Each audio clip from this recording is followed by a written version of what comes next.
There's no snow along the Winooski River banks, and there's more open water than ice. Winter has been a bit of a dud this year, but could that mean a break from flooding this spring?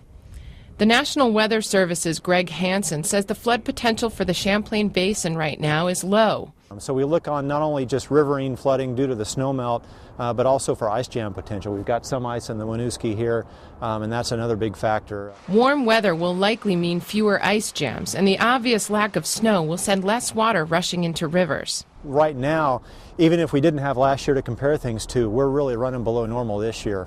In Burlington, we've only had about 22.5 inches of snowfall so far this year. That's less than half the normal amount. That's a big change from what we experienced last winter, even at high elevations. So here on the top of Mount Mansfield, where the infamous snow stake is, we're actually at about 4 feet of snow for the entire year, which is only 12 inches behind the average of 5 feet. However, at the end of last year, when we had all the flooding in the spring, the snow stake actually measured 9 feet of snow. Hanson says even with a small snowpack, we'll still have to be wary. It will all come down to how quickly the melt happens and if there are heavy rains on top of that.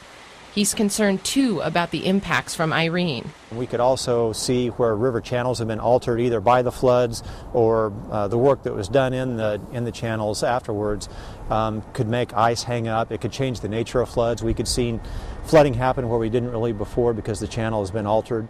For Echo and News Channel 5, I'm Conservation Correspondent Bridget Butler.